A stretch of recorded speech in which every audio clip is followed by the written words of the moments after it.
नमस्कार। मैं सुनीता कथा मंथन में आप सबका स्वागत करती हूँ। कथा मंथन में आज सुनिए मन्नू भंडारी जी की कहानी शायद। मन्नू भंडारी जी की अन्य कहानियाँ आप हमारी प्लेलिस्ट से प्राप्त कर सकते हैं, जिसका लिंक आपको एंड स्क्रीन के साथ ही साथ हमारे डिस्क्रिप्शन बॉक्स से भी मिल जाएगा, जहाँ पे आप हमारे ब्लॉग में जा सकते हैं और अपने मनपसंद लेखकों की कहानियाँ और उपन्यास का लिंक मिल जाएगा, आप उन्हें सुन सकते हैं। तो चलिए शुरू करते हैं कहानी शायद। और हाँ, इसके साथ ही आपको बता दूं कि अगर आप मनु भंडारी जी का शॉर्ट डिस्क्रिप्शन जीवनी पढ़ना चाहते हैं तो मैं उसके बारे में आपको डिस्क्रिप्शन बॉक्स में लिख दूंगी, आप वहाँ जा कर के चेक कर सकते हैं। तो चलिए शुरू करते हैं कहानी शायद। जहाज की बत्तियां जली तो लगा जैसे पानी में बिछी अंधेरे की चादर में अनेक दरारें पड़ गई हों। चारों ओर बल्बों की झूलती बंधनवार देखकर ही राखाल को ख्याल आया कि इस बार वह दिवाली घर पर ही मनाएगा। कितना अच्छा होता किसी तरह वह पूजा पर भी पहुंच पाता। सारे यात्री उबे हुए हैं, पर ऊपर से सबने अपने को ऐसा व्यस्त बना रखा है कि किनारा आने पर लगेगा जैसे अप्रत्याशित रूप से ही किनारा आ गया हो। प्रतीक्षा का बोझिल समय काटने के ये कितने पुराने नुस्खे हैं, पर फिर भी हर यात्री इन्हें ही अपनाता है। सिर्फ रेलिंग के साथ लगकर खड़ी वह औरत ना ताश खेल रही है ना पढ़ रही है। पिछले 1 घंटे में उसने 3 बार अलग अलग लोगों से समय पूछा है, कुछ इस भाव से मानो महज घड़ी मिलाना चाह रही हो। हालांकि हाथ में विदेश से खरीदी हुई कोई नई घड़ी है, जिसके गलत समय देने की कोई संभावना ही नहीं है। हो सकता है किनारे पर भी कोई इतनी ही व्यग्रता से प्रतीक्षा कर रहा हो।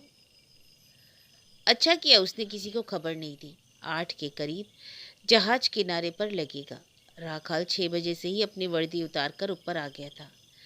काम के दौरान भी ऊपर आते हैं, पर उन दैत्याकार मशीनों से मुक्ति, पूरे 2 महीने के लिए मुक्ति पाने की भावना से ऊपर आने का अपना ही एक आनंद है। उसे खुद लग रहा है जैसे वह जहाज का एक अदना सा कर्मचारी नहीं, वरन एक संभ्रांत यात्री है जो 3 साल विदेश रहकर घर लौट रहा है। एकाएक घर की तस्वीर उसकी आंखों के सामने उभर आई। गराज पर बना हुआ नीची छत वाला लंबा सा कमरा। वह घर पहुंचेगा तब तक बच्चे जरूर सो चुके होंगे।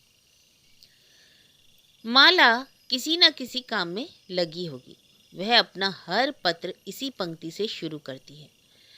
उत्तर जल्दी नहीं दे सकी क्योंकि समय ही नहीं मिला, और अंत में लिखती है, अब बस करती हूँ, बहुत काम पड़ा है। बीच में घर की कठिनाइयों की, बढ़ती महंगाई और बच्चों के बढ़ते आवारापन की बातें होती हैं, जिससे राखाल अब बहुत ऊबने लगा है। हर पत्र में मशीनी ढंग से लिखा हुआ प्राणनाथ संबोधन पूरी तरह निष्प्राण हो चुका है। पहली बार जब वह जहाज पर आया था तो माला के पत्रों को कई कई बार पढ़ता था। उन सब के बीच में 10 साल का समय गुजर चुका है। फिर भी सोए हुए बच्चे और जागती हुई माला की कल्पना ने उसके मन में हल्की सी गुदगुदी पैदा कर दी। उसे अपने साथियों की याद आई। जब वह नीचे कपड़े बदल रहा था तो सब के सब बिना किसी शर्मो हया के फब्तियां कस रहे थे। मशीनों के बीच रह रहकर साला मशीनी बन गया है। अब ऊपर जाकर फेफड़ों में साफ हवा भरेगा। शायद जिसे कुछ ताकत आए, कुछ जान आए, नहीं तो टाई टाई फिस नहीं हो जाएगी। उसके 2 साथी अभी कुंवारे हैं और एक की बीवी किसी और के साथ रहने लगी है। जब वह अपनी तनख्वाह का बड़ा भाग घर भेजता था तो सब उसे चिढ़ाते थे, पर माला का पत्र आने पर सब पढ़ते थे। जॉन को अपनी बीवी नए सिरे से याद आ जाती थी और वह फूट फूट कर रोने लगता था। ऐसे मौक़ों पर राखाल ही उसे तसल्ली देता था, पर जितनी तसल्ली वह देता था उससे ज़्यादा तसल्ली उसके मन में रहती थी कि माला उसे कभी छोड़कर नहीं जा सकती। निहायत उबा देने वाले पत्र भी उसे कहीं हल्के से आश्वस्त तो करते ही थे। उसे याद आया कि पिछली बार छुट्टी में से आने के 8 महीने बाद बुलबुल पैदा हुई थी और 10 महीने जीकर वह मर गई। माला ने उसे खूब कोस कोस कर सूचना दी थी। अभी तो छोटू भी 1.25 साल का है। 2 छोटे बच्चों का को घर के सारे कामकाज के साथ वह नहीं संभाल सकती। फिर बढ़ती महंगाई, कहाँ से खिलाए, कहाँ से पहनाए। और जब वह भर मर गई तब फिर कई पत्र उसी की खबर से भरे हुए थे। हाय, इससे तो मैं मर जाती तो अच्छा था, सबसे सुंदर थी, ऐसा तो एक भी बच्चा नहीं हुआ, भगवान को लेना ही था तो दिया ही क्यों था। पर राखाल को न उसके होने की खुशी थी और न कोई मरने का गम। एक हल्की सी भावना यही थी कि चलो अच्छा हुआ कि सब कुछ उसके पीछे ही हो गया। साथ में मन में कहीं यह उभरा, अच्छा हुआ कि इस बात को भी अब तो 1.5 साल हो गया, वरना सारी छुट्टियां मातमपुरसी में ही बीत जाती।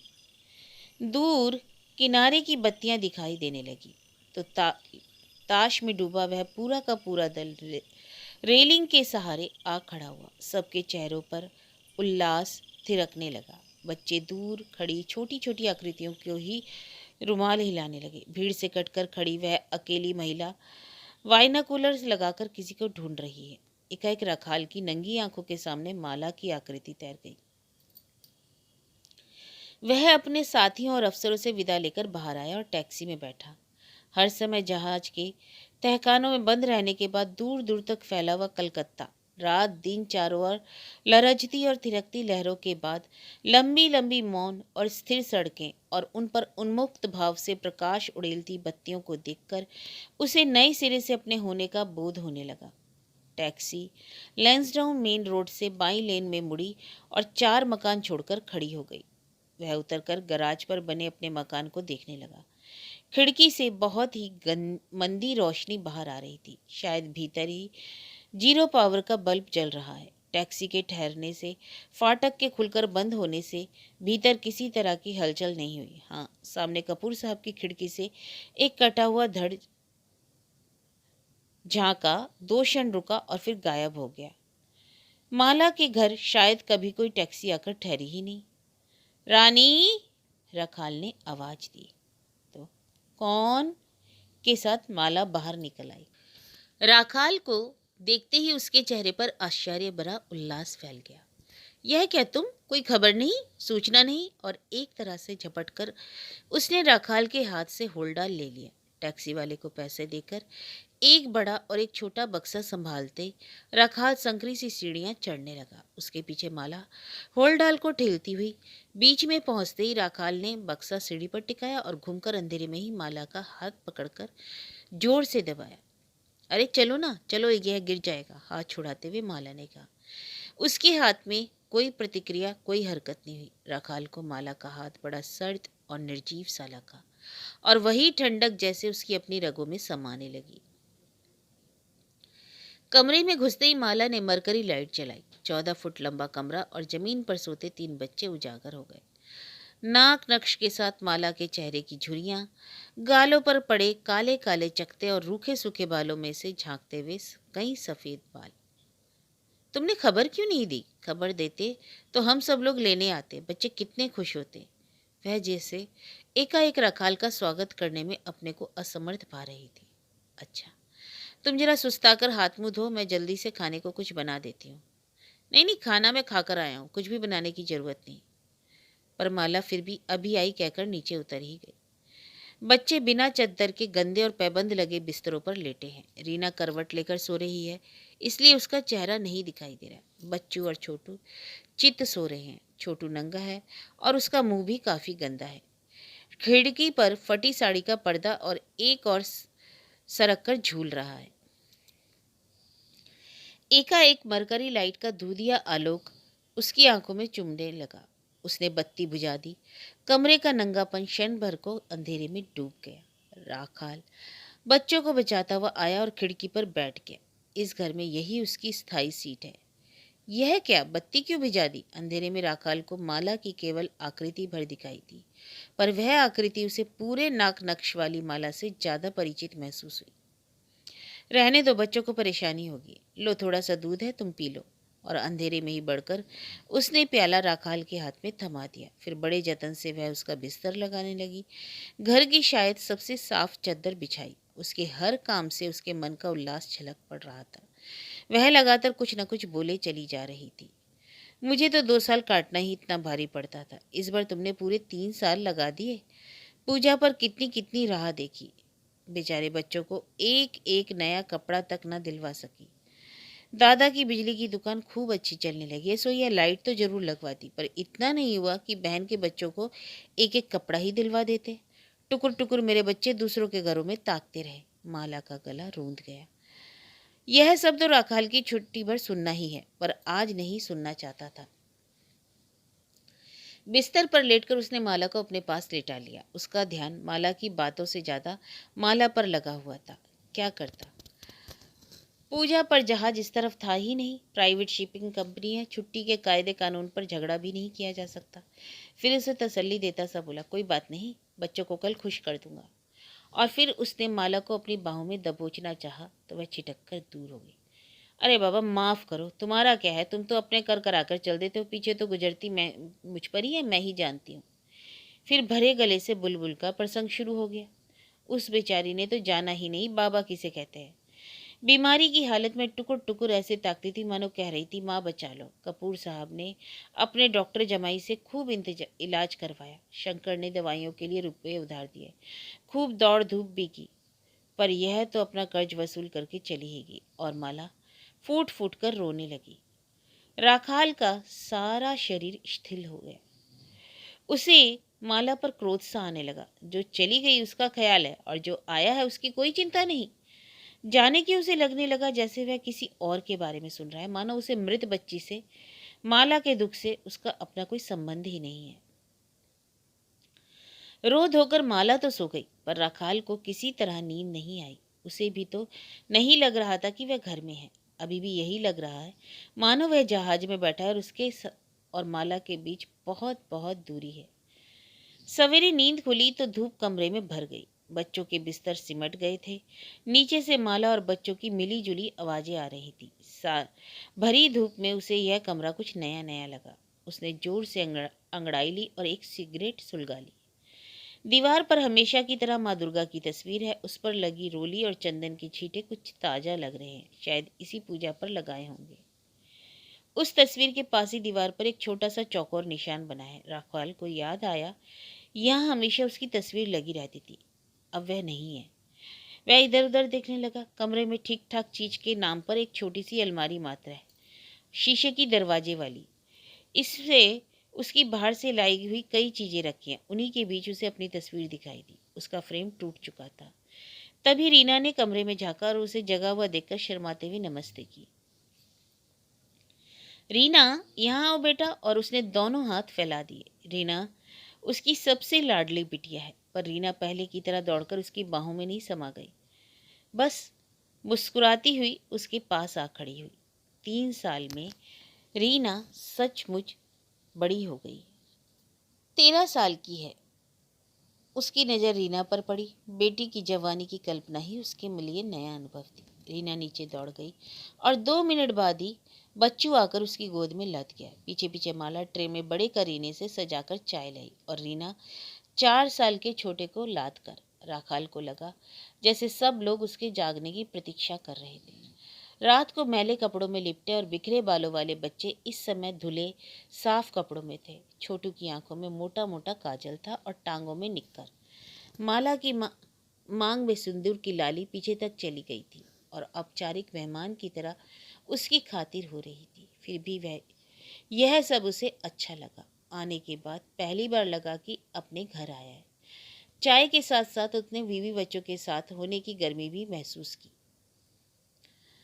बाँव फैलाकर उसने छोटे को गोद में लेना चाहा। पिछली बार वह साल भर के छोटू को के सारे समय पेट पर बैठाकर खिलाया करता था, पर अब छोटू ने उसे नहीं पहचाना।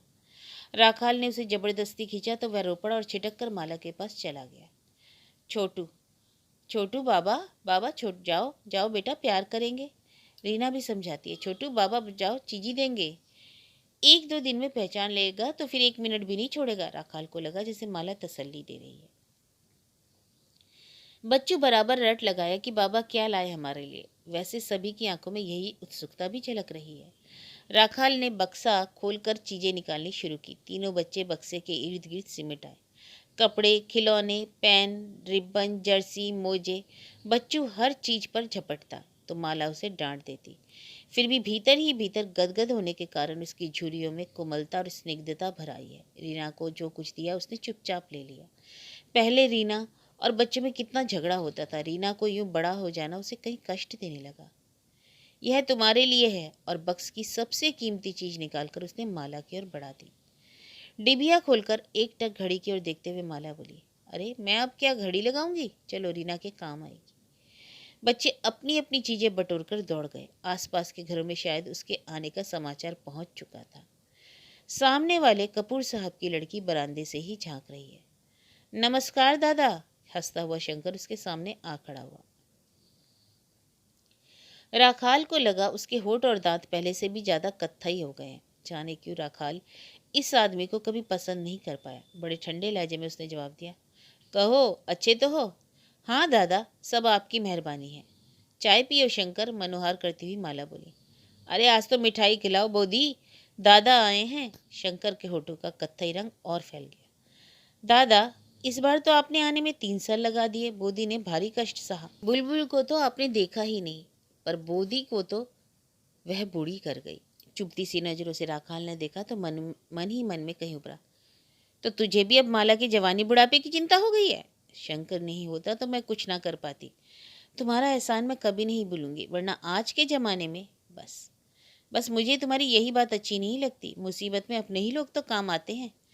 शंकर ने टेरेलिन की कमीज पहन रखी थी। एकाएक राखाल की नज़र खुड्डी पर टंगी अपनी विदेशी कमीज पर गई। उसने उठकर कमीज पहन ली। मन ही मन संदेह को तोड़ता हुआ एक हल्का सा संतोष भी जागा। तभी सिगरेट का ख्याल आया। उठकर बोला, लो शंकर, सिगरेट पियो, देखो इस सिगरेट का जायका कैसा है। चाय के बर्तन समेटती हुई माला बोली, इस बार शंकर के रुपए जरूर चुका देना। हर महीने बहुत काट छाट करके भी 10 रुपए से ज़्यादा नहीं दे पाती। यह तो बेचारा शंकर ही है जो। और राखाल को लगा जैसे माला ने एकाएक घसीट कर उसे शंकर के नीचे ले जाकर पटक दिया। यह बात अभी ही कहनी थी, तुम दुनिया भर का कर्जा करो और मैं चुकाता फिरूं। बेइज्जती अलग। अच्छा दादा बाबू, अभी तो चला। और होठ फैलाकर चारों ओर कत्थई रंग बिखेरता हुआ शंकर भी नीचे उतर गया। राखाल तौलिया लेकर बाथरूम में घुस गया। बाथरूम में जरूरत से ज्यादा देर लगाकर वह ऊपर पहुंचा तो कमरा खाली था। हाँ, कोने में एक स्टूल पर टेबल फैन रखा था। जरूर वह शंकर ने लाकर रखा होगा, शायद माला ने ही मांग लिया होगा। उसने एक सिगरेट सुलगाई और नीचे जाने की बजाय खिड़की के पास आकर बैठ गया। सामने कपूर साहब के बरामदे में रीना उनकी पम्मी के साथ खड़ी किसी बात पर खिलखिलाकर हंस रही थी। उसके हाथ में राखाल की लाई हुई चीजें हैं। कपूर साहब के मकान से ही सटा हुआ शंकर का गैराज है। गैराज लगता है पहले से बहुत बढ़ गया है। कई गाड़ियां खड़ी हैं मरम्मत के लिए। तभी एक गाड़ी के पीछे शंकर निकल कर आया। उसने के कंधे पर छोटू बैठा है। उसे कंधे पर बिठाए बिठाए शंकर कुछ काम कर रहा है। एकाएक उसे ख्याल आया, 3 साल पहले जब वह आया था तब उसी तरह बच्चू उस पर चढ़ा रहता था। खिड़की पर बैठे बैठे राखाल को लगने लगा जैसे सारा घर हिचकोले खा रहा है। नहीं, शायद लगातार जहाज पर होने के कारण ही ऐसी अनुभूति हो रही है। 1 2 3 दिन में शायद ठीक हो जाएगा। पसीने से लथपथ माला आई। मछली का झोल और भात बना रही हूँ, बोलो और क्या बनाऊं? कुछ भी बना लो, जो तुम्हारी इच्छा। अरे मैं अपनी इच्छा से तो रोज ही बनाती हूँ। जब तक तुम हो तुम्हारी इच्छा का बना दूँ। जहाज का खाना खा खा कर शरीर तो आधा रह गया है। तुम्हारे हाथ का कुछ भी खाऊंगा तो सेहत ठीक हो जाएगी। राखाल हल्के से मुस्कुराया। अच्छा छोड़ो ना, अब कुछ भी अच्छा खिला सकूं ऐसी स्थिति तो नहीं है। और एक निश्वास छोड़कर माला उसी व्यस्त भाव से उतर गई। राखाल को लगा जैसे उसी के पास करने को कुछ नहीं है। बच्चे अपने में मस्त हैं, माला अपने में। सिगरेट समाप्त करके वह नीचे उतरकर गराज में बनी हुई रसोई पर चला गया। तुम यहाँ गर्मी में क्यों आए? चलो ऊपर चलकर बैठो। आसन बिछाकर वहीं बैठते हुए राखाल को याद आया, पहले जब वह जहाज पर से आया करता था तो माला हर समय उसे अपने पास ही बिठाए रखना चाहती थी।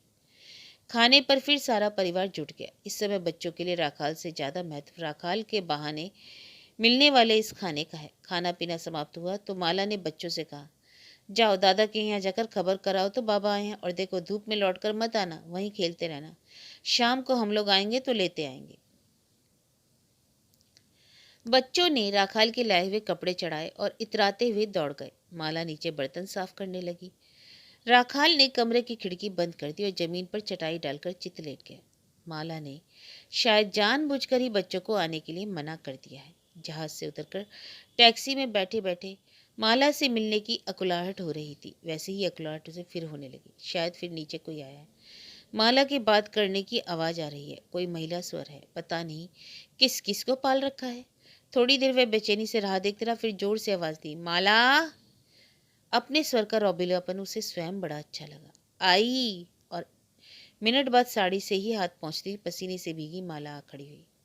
पीसी माँ तुम्हें प्रणाम करने आई है। कौन पीसी माँ? लेटे लेटे उसने खींच स्वर में पूछा। तभी एक वृद्ध सी विधवा दरवाजे पर हाथ जोड़कर खड़ी हो गई। प्रणाम जमाई बाबू। तुम नहीं जानते, पर पीसी माँ नहीं होती तो बुलबुल की बीमारी में मेरे बच्चे भूखे मर गए होते। पूरे 6 महीने तक पीसी माँ ने खाना बनाया था, घर संभाला। आज भी मेरा आधा काम तो वही करती हैं। बिल्कुल माँ की तरह मेरा ख्याल रखती हैं। गदगद होती सी पीसी माँ बोली, अच्छा अभी चलूंगी, कोई काम हो तो बता देना, कुछ सौदा वौदा लाना हो तो। सवेरे ही गौरी से मंगवा लिया था, कुछ तो होगा तो बता दूंगी। पीसी माँ धीरे धीरे सीढ़ियाँ उतर गई। लगा बुढ़िया समझदार है। यह क्या, तुम्हें गर्मी नहीं लग रही? खिड़की बंद कर दी और पंखा भी नहीं चला रखा है। और माला उठकर भड़ाक से खिड़की खोल दी। बंद कर दो ना खिड़की, बहुत चौंधा लगता है। नहीं, माला के मन में शायद यदि कोई इच्छा ही नहीं बची रही है। माला ने खिड़की बंद कर दी, पंखा चला दिया। शंकर ही तुम्हारे लिए रख गया है, हर बात का इतना ख्याल रखता है कि क्या बताऊं। और माला पास आकर बैठ गई। शाम को दादा के यहाँ से लौटकर आए तो कपूर साहब से मिल लाना। आज के ज़माने में भी ऐसे भले लोग मिलते नहीं। इतना पैसा है पर घमंड तो उन्हें छू तक नहीं गया। तुम कहो तो तुम्हारी लाई हुई चीज़ों में से एक एक चीज़ पम्मी और शंकर के बच्चों को दे दूँ। उन उनके एहसान तो क्या उतार सकेंगे। फिर भी माला के पास क्या और कोई बात ही नहीं है करने के लिए। तुम कितने रुपए लाए हो साथ में? शंकर के 300 रुपये और चुकाने हैं। बुलबुल की 10 महीने की बीमारी में ने तो मुझे तन मन धन से एकदम कंगाल कर दिया। फिर भी बच जाती तो सब्र कर जाती। माला का स्वर फिर भर्रा गया। कौन थी यह बुलबुल? कौन थी? सुना था बच्चे सेतु होते हैं, पर यह तो बने हुए सेतु को तोड़ गई। माला कितनी दूर जा पड़ी है उससे। शंकर, कपूर साहब, पीसी माँ, सबके बीच राखाल का अपना अस्तित्व जैसे घुलने लगा। तुम भी सोचोगे मैं जब तक बस पैसे पैसे का ही रोना रोती हूँ, पर तुम ही बताओ क्या करूँ? महंगाई का तो कोई ठिकाना ही नहीं। 3 बच्चों का और अपना पेट कैसे भरती हूँ मैं ही जानती हूँ। माला क्या जानती नहीं है कि राखाल कुछ नहीं कर सकता है? अधिक से अधिक रुपया तो वह घर ही भेज देता है। फिर भी वह सब क्यों सुना रही है? शायद उसे गवाह बनाकर अपनी तकलीफों को दोहरा रही है, सिर्फ अपने को हल्का करने के लिए। अच्छा होता वह शंख राखाल ना होकर ब्लोटिंग पेपर होता तो माला के सारे दुखों को सोख लेता। शाम को दादा के घर पहुंचे तो दादा और बोदी बड़े तपाक से मिले। आओ जमाई बाबू आओ, इस बार तो 3 साल ही लगा दिए, बहुत दुबले हो गए हो। जहाज का खाना भी कोई खाना होता है भला? नमकीन हवा हड्डियों को तक को गला देती होगी।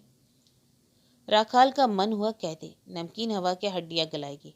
हड्डियां तो तुम्हारे घर में ही गली थी जब बेकारी के 6 महीने तुम्हारे यहाँ बिताए थे। राखाल के मन में वे दिन खुदे हुए हैं। तभी दादा के तीनों बच्चे दौड़ते हुए। बोधी ने हंसते हुए कहा, जब से रीना बच्चों ने खबर दी है कि बाबा आए हैं, तभी से ऐसे उछल रहे हैं जैसे इन्हीं के बाबा आए हैं। माला के घर को तो कभी दूसरा समझते ही नहीं। बुआ का घर क्या दूसरा होता है? दादा ने दांत दिखाते हुए कहा। बड़ी उतावली हो रही है ना देखने के लिए कि क्या लाए। अरे सब्र करो, अभी आए, देर नहीं हुई है। अपना टैक्स वसूलने आ खड़े हुए और अपने मजाक पर खुद ही खौंखा करके हंसने लगी। राखाल ने जेब से निकालकर एक एक कंघा और रिब्बन दोनों लड़कियों को पकड़ा दिया और एक सस्ता सा पेन लड़के को लगा। बऊदी को काफ़ी निराशा हुई, जिसका प्रमाण चाय के समय मिल ही गया। एक प्लेट में 2 संदेश और एक कप चाय बस। बाहर खेलते रीना बच्चों को शायद वह भी नहीं मिला। भीतर आकर वे खाली प्लेट के बचे हुए चूरे से शायद अंदाज लगाने की कोशिश कर रहे थे कि बाबा ने क्या खाया। गंदे कहीं के, वह बाहर निकलकर बच्चों को जरूर मिठाई खिलाएगा। कमरे के सामने वाले आंगन में बच्चे दौड़ाकर खेल रहे थे। राखाल ने देखा बच्चू दाहिनी टांग से थोड़ा लंगड़ाता है। सवेरे से उसने बच्चू को एक बार भी इस तरह चलते हुए नहीं देखा था, या शायद गौर ही नहीं किया। अरे बच्चू ठीक से क्यों नहीं चलते? राखाल ने वहीं से झिड़का। बच्चू छिटक कर खड़ा हो गया। लो और सुनो, चलेगा कैसे बेचारा? हड्डी तोड़कर 4 महीने खाट पर जो रहा। अब तो जरा सी कसर रह गई है, धीरे धीरे ठीक हो जाएगी, बूदी ने कहा। फिर वह एक गहरी सांस लेकर बोली, इस बार क्या क्या कर सहा है बेचारी माला ने, मेरा तो कलेजा ही मुंह को आता है। बुलबुल तो जाती ही रही और झूठ मूठ को उन्होंने आंचल से आंखें पोंछ ली। बच्चों की हड्डी टूट गई, पर अब माला ने तो उसे कभी खबर नहीं दी। एक बार फिर उसने पत्रों की बातें याद करने की कोशिश की। नहीं नहीं, तो इतनी बड़ी बात वह नहीं भूल सकता था। एक अजीब सी बेचैनी उसे होने लगी। बाहर निकलते ही उसने माला को आड़े हाथों लिया। तुमने मुझे बच्चू के पैर की हड्डी टूटने की खबर तक नहीं दी। कब टूटी हड्डी, कैसे टूटी? क्या करती खबर करके, और तुम कर ही क्या लेते सिवाय परेशान होने के? फिर भी तुमको लिखना तो चाहिए था। पीछे जो कुछ होता है मुझे मालूम तो रहे। मेरे बच्चे का पैर टूट गया और इसकी खबर मुझे दूसरे लोग दें, आखिर मैं आगे रखाल से कुछ नहीं कहा गया। पीछे जो कुछ होता है वह भोगना तो मुझे ही पड़ता है। दूर रहकर तुम चिंता करने के सिवाय कर ही क्या कर सकते हो, बेकार ही परेशान होते। माला का स्वर कातर हो आया। रखाल समझ नहीं पाया कि माला उस पर आरोप लगा रही है या अपना अपराध स्वीकार कर रही है। सचमुच उसके पीछे क्या क्या नहीं हो गया। बुलबुल हुई और मर गई। रीना की सारी चंचलता और बचपना ऐसा गया कि उसने बेझिझक होकर उससे बात तक नहीं की। बच्चू के पैर की हड्डी टूटी और जुड़ गई। छोटू इतना बड़ा हो गया कि उसे पहचानता नहीं। और माला? लौट कर वह घर नहीं आया। सबको लेकर देशप्रिय पार्क में बैठ गया। बच्चों के मांगने के पहले ही सबको एक एक आने की मूड़ी दिलवाकर उसने उन्हें अपने पास बिठाया और उनकी पढ़ाई लिखाई के बारे में पूछने लगा। यह बच्चू तो सारे दिन ही आवारागर्दी करता रहता है। 4 महीने बिस्तर पर रहा, सो पढ़ाई लिखाई तो यूं चौपट है। उस पर भी मजाल है जो किताब लेकर बैठ जाए। शंकर के लड़के को पढ़ाने के लिए मास्टर आता है। कई बार उसने कहा भी कि बच्चू तू भी बैठ जाया कर, पर बच्चू को खेलने कूदने से फुर्सत हो तब ना।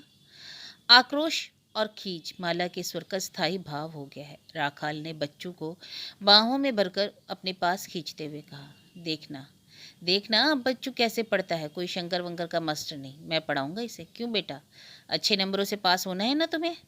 बच्चू ने गर्दन हिलाकर हाँ कर दी। फिर राखाल रीना से बतियाने लगा। वह पहले की तरह ही झेप झेप कर जवाब देती रही, पर छोटू उसके पास अभी भी नहीं आया। उसे देखकर मुस्कुराता जरूर था, पर जब राखाल हाथ बढ़ाता तो वह माला की गोद में दुबक जाता। 1-2 दिन में पहचान जाएगा। पहले तो जब तुम गए थे तब बहुत दिनों तक तुम्हारी फोटो को देखकर बाबा बाबा किया करता था। अब इतने दिन हो गए कि भूल गया। 2 घंटे पार्क में बिताकर जब रात में वे लोग घर लौटे तो राखाल का मन बहुत हल्का हो आया था। केमिस्ट के यहाँ से खरीदा गोल सिक्का रात के बारे में भी उसे आश्वस्त कर रहा था। गली में कल की तरह आज भी अंधेरा था। फिर भी वह गली, नीची छत वाला कमरा एकाएक उसे अधिक आत्मीय और अपने लगने लगे। अभी भी जैसे उसके फेफड़ों में पार्क की हवा भरी थी। माला को लस्त पस्त करके छोड़ा। वह तब पहली बार घर आने का बोध उसकी रग रग में तैर गया। थोड़ी देर में माला की नाक बजने लगी। उसे बड़ी देर से सिगरेट की तलब महसूस हो रही थी। उसने सिगरेट निकाली और खिड़की पर बैठ गया। इस बार जब राखाल सोया तो मकान हिचकोले नहीं खा रहा था। दूसरे दिन उठकर ही राखाल ने रीना बच्चू को बैठकर पढ़ाया और जब वे स्कूल चले गए तो कमरे की सफाई शुरू की। माला उसे मना करती रही, फिर खुद भी आकर जुट गई। उसके पास कुछ रुपए और होते तो घर में थोड़ा सामान डलवा जाता। 2-3 गोल मुड़े, एक आध कुर्सी, खैर छोड़ो। खुद भूख काट काट कर जो थोड़ा बहुत पैसा उसने बचाया है उससे यहाँ बाल बच्चों को खिलाएगा, थोड़ा बहुत घुमाएगा, सबको एक सिनेमा दिखाएगा। बच्चे ही नहीं, आसपास के लोग भी तो जान ले कि वह आया है। चौका बर्तन करके माला ऊपर चढ़ी तो उससे रहा नहीं गया। तुम सारे काम से छुट्टी पाकर नहा तो लिया करो। पसीने से लथपथ माला को देखकर उसका आधा उत्साह ही मर जाता। कितनी बार नहाऊं, अब मुझसे कुछ नहीं है, मुझे कुछ नहीं है करता, आदत हो गई है। और पसीना सुखाने के लिए वह पंखे के सामने जा बैठी। सुनो, राखाल ने माला की ओर देखा। पिशी माँ का एक भांजा है, इंटर पास है, कहीं फैक्ट्री में काम करता है, रात में बीए की पढ़ाई करता है। राखाल बात को नहीं पकड़ पाया। पिशी माँ रीना के संबंध के लिए कह रही हैं या कभी से? घर में ज़्यादा लोग नहीं है और लेन देन का भी खटराग नहीं होगा। राखाल जैसे आसमान से गिर पड़ा। तुम्हारा दिमाग तो ठीक है, अभी रीना है ही कितनी बड़ी, पढ़ेगी लिखेगी नहीं क्या? अरे इसमें दिमाग खराब होने की क्या बात है भला, आखिर शादी तो करनी है और संबंध जितनी जल्दी हो जाए अच्छा है। तुम दूर रहते हो, लड़का ढूंढेगा ही कौन?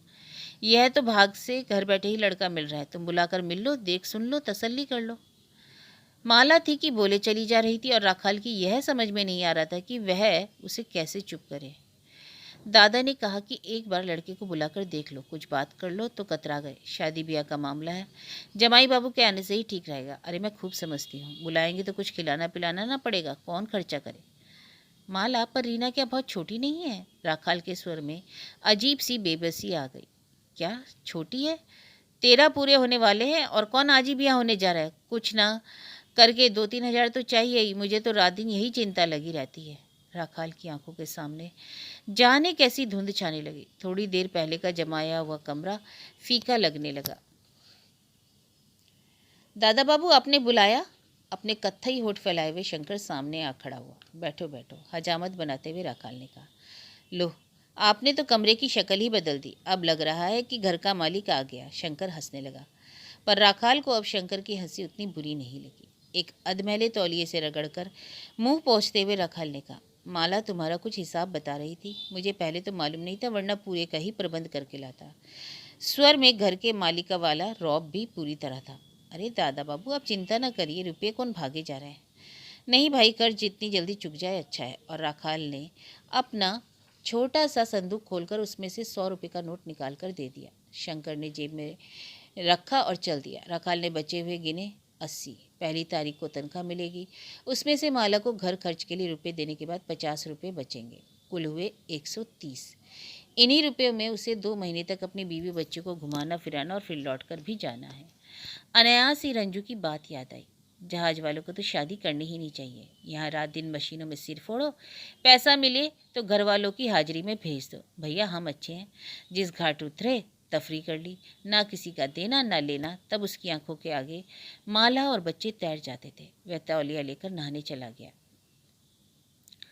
आज पीशी माँ का भांजा आने वाला है अपने चाचा के साथ। राखाल के मना करने पर भी माला ने बुला ही लिया। साथ में दादा से भी कह दिया कि वह भी आ जाए।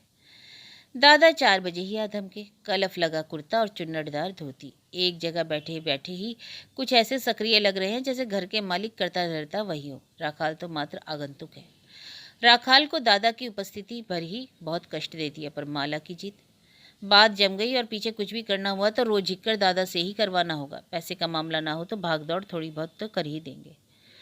कपूर साहब के यहाँ से बर्तन, दरी, चादर और थोड़ा बहुत टीम टाम का सामान लाकर माला ने भरसक कमरे को ठीक कर दिया। माला के मन में उत्साह है।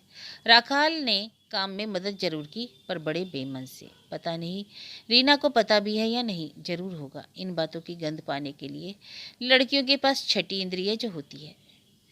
कैसा लग रहा होगा उसे। रीना ने राखाल और अपने बीच संकोच की एक दीवार खड़ी कर ली, वरना मैं खुद ही पूछ लेता। लड़का आया, गहरा सांवला रंग और चेचक के दाग। राखाल का रहा सहा उत्साह भी जाता रहा। राखाल ने वैसे तय कर लिया था कि इन लोगों के आने के बाद वह दादा को इतना मुखर नहीं रहने देगा। घर के मालिक की हैसियत से वही बातचीत करेगा।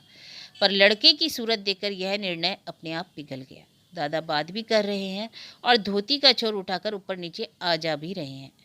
करने दो जो मर्जी है, अंतिम निर्णय तो मैं ही दूंगा। दादा और माला किसी की नहीं चढ़ने दूंगा।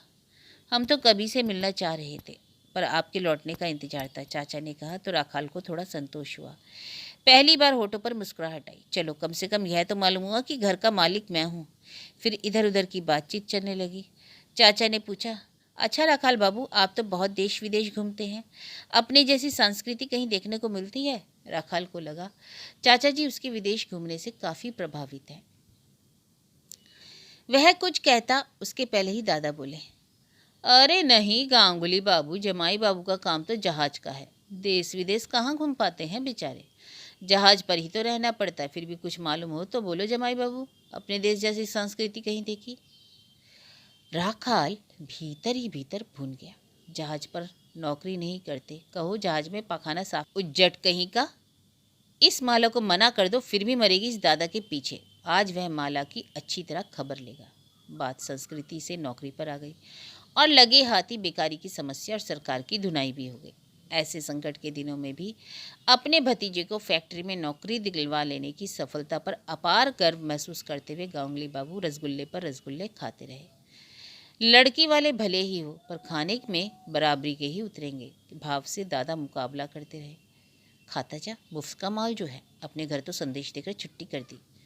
उन लोगों के जाते ही खुलकर राखाल ने घोषणा कर दी, यह लड़का बिल्कुल नहीं चलेगा। पीसी माँ से कह देना कि बात खत्म कर दे। अपने स्वर की दृढ़ता पर राखाल स्वयं विस्मित था। जमाई बाबू, ऐसा लड़का आपको मिलेगा नहीं। लड़कों का भी कोई रंग रूप देखा जाता है। रंग का भी है क्या, गोरा या काला? बाकी नौकरी करता है, बीए की पढ़ाई कर रहा है, परिवार का खटराग नहीं, रीना अकेली राज करेगी। सबसे बड़ी बात, लेन देन का झमेला नहीं, दहेज दिया जाएगा आपसे। मैंने कहा ना, यह संबंध नहीं होगा। मुझसे क्या होगा क्या नहीं है मैं समझ लूँगा। कोई चेहरा है लड़के का? राखाल के इस रूप से माला स्तब्ध। दादा भुनभुनाकर चले गए। आप तो बाहर रहते हैं, यहाँ बीवी बच्चे हमारे नाम को झींकते रहते हैं। आज के ज़माने में अपना घर चलाना ही मुश्किल, किस किस का करते फिरो। और बुलाओ दादा को, मेरा अपमान कर गए खूब अच्छी तरह से। अब तो कलेजा ठंडा हो गया, जैसा भाई वैसी बहन। माला रो पड़ी। माला को यूं रोता देखकर राखाल बाहर निकल गया। सामने ही कोने वाले स्टॉल से पान लगवा कर खाया और डंडी में चूना चूसता हुआ पार्क में टहलने लगा। परम संतुष्ट सा वह घर पहुंचा। कपूर साहब का सामान जा चुका था और कमरा बड़ा उखड़ा उखड़ा लग रहा था। माला नीचे रसोई में थी और बच्चे बाहर। लड़के को ना पास करके ही उसे लग रहा था जैसे घर में उसने अपने को पूरी तरह पास कर लिया। गांगुली मुशाए और दादा के साथ ही साथ उसके अपने मन की खिन्नता और जड़ता भी चलती गई। एक नया आत्मविश्वास जागा। यह मेरा घर है, मेरा घर है और इसमें मेरी इच्छा के खिलाफ कुछ नहीं हो सकता है। राखाल ने सबका कार्यक्रम ठीक कर लिया। सवेरे रीना उसके सिर में तेल डालकर आधा घंटे तक चंपी करती। बच्चू अंग्रेजी की स्पेलिंग याद करता और सवाल करता। अब सब्जी गौरिया पीसी माँ नहीं लाती। राखाल खुद बाजार करने जाता। हफ्ते में एक दिन मछली भी लाता।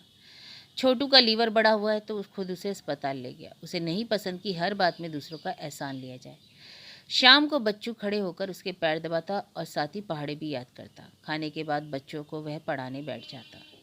मशीनों के बीच रहते समय उसे ये कभी याद नहीं रहता कि वह बीएससी है। उसकी अपनी ज़िंदगी तो बर्बाद हो गई, पर वह चाहता है कि कम से कम बच्चों की ज़िंदगी तो बना दे।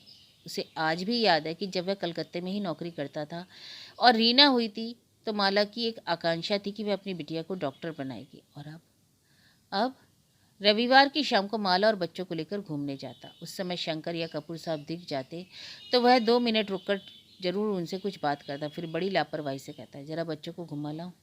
अक्टूबर समाप्त हो रहा है पर अब भी गर्मी ख़त्म नहीं हुई। शाम को घर में घुटन जो हो जाती है। 1 तारीख को ऑफिस जाकर तनख्वाह ले आया। माला को हर महीने की तरह रुपए दिए और 50 अपने पास रख लिए। लाओ इस बार तो ये रुपए मुझे दे दो, तुम क्या करोगे? ना हो तो शंकर को दे दो। माला हमेशा उसे खर्चा करने के लिए टोकती रहती पर वह हमेशा झिड़क देता। इस बार भी उसने इनकार कर दिया। नहीं, कुछ रुपया मेरे पास चाहिए। बच्चों को घुमाना फिराना खिलाना पिलाना तो है। वे बेचारे क्या जानेंगे कि उनका बाबा आया है। पैसे के मामले में वह माला पर कतई निर्भर नहीं रहना चाहता, बल्कि चाहता है कि माला उस पर निर्भर रहे। धीरे धीरे राखाल की छुट्टियां और पास के रुपए खत्म होने को आए। राखाल ने छोटू के नाम भी रजिस्टर करवा दिया। जनवरी से वह भी स्कूल जाने लगे। सरकारी स्कूल में फीस ज़्यादा नहीं लगती, पर कॉपी किताब पेंसिल आदि के खर्चे की माला को चिंता है। राखाल ने समझा दिया, इस बार 20 रुपये की तरक्की मिलेगी। वह सब रुपये तुम्हारे पास भेज दिया करूँगा, तुम बच्चों को ठीक से पढ़ने दो। और देख रही ना, माँ स्कूल छुड़वाए तो छोड़ना मत, मुझे लिख देना ना, मुझे बराबर चिट्ठी लिखा कर, सारे हाल चाल, समझी? बच्चू बेटा, मेरे पीछे मन लगा कर पढ़ना। अच्छे नंबरों से पास हो गए तो इनाम भेजूंगा। बच्चू तो मेरा राजा बेटा है। छोटू, बाबा इस बार लौट कर आए तो भूलना मत। हम आए तो छोटू बाबा हमको पहचानेंगे नहीं, हमारे पास आते नहीं। अब हम नहाने जाएं तो बाहर खड़े होकर रोते हैं। अब तो नहीं भूलोगे ना बेटे, हमारी तस्वीर के सामने खड़े होकर बातें किया करना। और राखाल भर्राए गले से हंस दिया। उसके बाद खाना बनाती माला की ओर नजर गई तो समझ में नहीं आया कि क्या कहे। केवल इतना ही कह पाया, देखो तुम हर बात की सूचना जरूर देना। यह ठीक है कि मैं दूर रहकर कुछ नहीं कर सकता, पर कम से कम जान तो सकता हूँ। उसके बाद बड़ा बोझिल सा मौन वहाँ पर छा गया। 3 दिन बाद वह चला जाएगा और माला अभी से उदास रहने लगी। उसका अपना मन जैसे कहीं डूबने लगा। रात में माला उससे सटकर सो रही है। इतना खर्चा यहाँ ना करते और शंकर के बचे हुए 200 रुपये चुका देते तो अच्छा होता। पहले तो यही कहकर टालती रही कि तुम आओगे तो दे दूंगी, अब कौन सा बहाना बनाऊंगी। राखाल इस समय यह बात नहीं करना चाहता था, फिर भी माला को तसल्ली देने के लिए कह दिया, मैं जाते ही रुपये भेज दूंगा। कल उसे अपनी ज्वाइनिंग रिपोर्ट देनी है और परसों सवेरे 10 बजे जहाज खुलेगा। आज कुछ और भी तो किया जा सकता है। दूसरे दिन ऑफिस से लौटकर वह शंकर से मिल गया। दादा के यहाँ अब वह नहीं जाएगा। कपूर साहब से वह शाम को मिलाएगा। आज आखिरी शाम है। खाना साथ लेकर सारा परिवार लेक्स पर जा बैठा। खाने में वह मछली का झोल और भात। सब चुप चुप बैठे हैं। बच्चू मछली पर वैसे ही टूट पड़ रहा है। सिर्फ छोटू इस समय माला की गोद में नहीं, राखाल की गोद में है।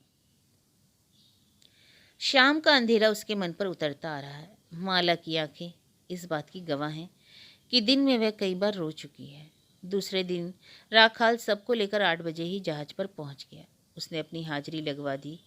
3 साथियों में से केवल रंजू इस बार साथ है। 2 किसी और जहाज में चले गए। वर्दी पहनकर वह फिर बच्चों और माला के पास आ खड़ा हुआ। रीना चुपचाप रो रही है। माला रोने के साथ साथ उसे याद दिला देती है कि शंकर के रुपए जैसे भी हों भेज देना। और राखाल की आंखों के सामने बहुत दिनों के बाद जैसे शंकर के होठों और दांतों का रंग एकाएक कौंध गया। छोटू उसकी गोद में ही लदा हुआ है। वह बार बार उसे प्यार कर लेता है। जहाज खुलने का समय करीब आ रहा है। राखाल ने छोटू को माला की गोद में दिया तो वह मचल पड़ा। दोनों हाथ बढ़ा बढ़ाकर और पैर पछाड़कर वह रो रहा है। बाबा के पास जाऊंगा, बाबा के पास जाऊंगा। माला ने गले में आंचल डालकर राखाल के पैर छुए तो राखाल भी जैसे अपने को नहीं संभाल सका। छोटू के गाल पर प्यार करके और रीना बच्चू के सिर पर हाथ फेरकर राखाल मुड़ गया। हिचकियों के बीच माला के शब्द सुनाई दे रहे थे। अपना ख्याल रखना, चिट्ठी जल्दी जल्दी भेजना, शंकर के रुपए जाते ही भेजना, इस बार 3 साल मत लगाना। जहाज छूट गया। दहाड़ मारती लहरों की आवाज़ और आसपास के सारे शोर शराबे के बीच उसे पछाड़ खाते हुए छोटू की रोने की आवाज़ सुनाई दे रही है। किनारा धीरे धीरे दूर होता जा रहा है। किनारे की आकृतियां धुंधली होती जा रही हैं, पर उसकी आंखों के सामने चारों प्राणी ज्यों के त्यों खड़े हैं। अब किनारा बिल्कुल नहीं दिखाई दे रहा है लैंसडाउन का घर। माला ने गद्दे उठाकर दोनों बक्से निकाल दिए होंगे। बक्से दब जाने से उसे बड़ी असुविधा होती है, पर वह जैसे तैसे चलिया ही करती है। शायद इसी दिन की प्रतीक्षा में टेबल, फैन और स्टूल वापस शंकर के गराज में चला गया होगा। शंकर सारा अपनापन दिखाकर माला को तसल्ली दे रहा होगा। रोती क्यों हो बोदी, मैं तो हूँ। कपूर साहब के बरामदे में उनकी लड़की पम्मी चिल्लाकर कह रही होगी, मासी माँ, डॉक्टर बाबू के पास जाना हो तो तैयार रहिए, पापा 10 बजे निकलेंगे। पीसी माँ घर का छोटा मोटा सामान लाते लाते रीना के लिए कोई और लड़का खोज लाएगी। कौन जाने फिर वही लड़का आ जाए। सभी तो उसके पक्ष में थे। एकाएक उसे लगने लगा शायद वह एक बहुत ही नकली से माहौल में रहकर लौटा है। शायद माला कई बातों में केवल उसके डर के मारे चुप रही। बच्चू मन मारकर पढ़ने बैठता था। अब वह पहले की तरह निश्चिंत होकर बस्ता कोने में पटक शंकर के गराज या फुटपाथों पर खेलता फिरेगा। रीना घर के काम से छुट्टी पाते ही कपूर साहब के बरामदे में खड़ी होकर बतियाया करेगी। छोटू शंकर के कंधे पर टंग कर उसके सिर पर तबला बजाया करेगा। बच्चे खेल खेल में तस्वीर का शीशा ना फोड़ दे, इस डर से माला उसकी तस्वीर को फिर अलमारी में बंद कर देगी और छोटू के मन में उसकी याद बहुत धुंधली हो जाएगी। अब नीचे भी चलोगे या टंगे रहोगे? पूरे हाथ का धौल जमाकर रंजू हंस रहा था। राखाल नीचे उतर आया। मशीनों के बीच पहुंचे उसे एक अजीब सी राहत मिली। वही परिचित गंध, वे चिर परिचित मशीनें। लगा उसे अपनी असली जगह आ गया है। यार, तुम लोगों को बहुत घुलना मिलना नहीं चाहिए बीवी बच्चों से। इतनी शिक्षा देता हूँ, यह गुरु, तुम लोग फिर भी सीखते नहीं। बेटा, अपनी ज़िंदगी तो इन मशीनों के साथ बंधी है, समझे? इनको तेल पिलाओ और काम चलाओ। और फिर उसके हाथ में तेल की कुप्पी थमाते हुए बोला, इधर के हिस्से की ऑयलिंग तो करके बे जरा लपक के। राखाल ने कुप्पी ली और मशीन के सामने खड़े होकर कुप्पी के नोक छेदों में लगाकर पूरे मनयोग से तेल डालने लगा।